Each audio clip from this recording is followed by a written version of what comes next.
তিনি বস্তা খুচুৰা পইচা লৈ বাইকৰ এটা শ্বৰুমত এজন যুৱক উদ্দেশ্য সপোনৰ বাইকখন ক্ৰয় কৰাৰ পাহাৰ সদৃশ খুচুৰা পইচা দেখি হতভম্ব হৈ পৰিল শ্বৰুমৰ স্বত্বাধিকাৰী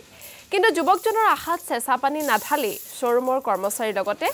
হাজিৰাতি গণনা কৰালে 1,41,200 টকা 3 দিন ধৰি গণনা কৰাৰ পিছত অৱশেষত যুৱকজনে ক্ৰয় কৰিলে সপোনৰ বাইকখন ছয়গাঁৱৰ মনিৰ আলী নামৰ যুৱকজনে সঞ্চিত ধনেৰে ক্ৰয় কৰিলে বাইকখন আমি দৃশ্য আপোনালোকক এই মুহূৰ্তত দেখুৱাইছো তিনি বস্তা খুচুৰা পইচা লৈ বাইকৰ এটা শ্বৰুমত গৈ উপস্থিত হৈছিল এজন যুৱক আৰু তেওঁৰ উদ্দেশ্য আছিল তেওঁৰ সপোনৰ বাইকখন ক্ৰয় কৰাৰ পাহাৰ সদৃশ এই খুচুৰা পইচা দেখি প্ৰথমে শ্বৰুমৰ স্বত্বাধিকাৰী হতভম্ব হৈছিল যদিও যুৱকজনৰ আশাক তেওঁলোকে সন্মান জনাই তেওঁক নিৰাশ নকৰি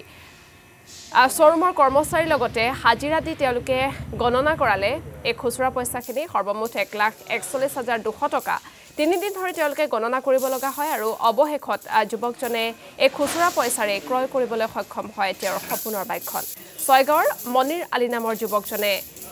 এই সঞ্চিত খুচুৰা পইচাৰে ক্ৰয় কৰিলে তেওঁৰ সপোনৰ বাইকখন মোৰ একটা সপোন আছে ৰয়েল এনফিল্ড বাইক ল'ম বুলি ভাবি আছো মই সপোনটো এইটো ক্লিয়াৰ হ'ব আৰু পইচা এটা লৈছো কষ্ট কৰি ৰিস্কা চলাবলৈ কিন্তু কষ্ট কৰি আছো কালিৰ পৰহি পৰা মই কষ্ট কৰি আছো এতিয়া হোৱাই নাই গুণি আছে আৰু এইটো আৰু 1,41,200 টকা আছে এইটো 12 বছৰ হৈছে দুখীয়া মানুহৰ কষ্ট কৰিছো আৰু কি কৰিম উপায় নাই আৰু 1 টাকা 2 টাকা কোৱালি জমাই কৰি কিনে এইটো থৈ দিছো আৰু ৰয়েল বাইক ল'ম বুলি পুৰা সপোন আছিল মোৰ আৰু সপোনৰ কাৰণে থৈ দিছো আৰু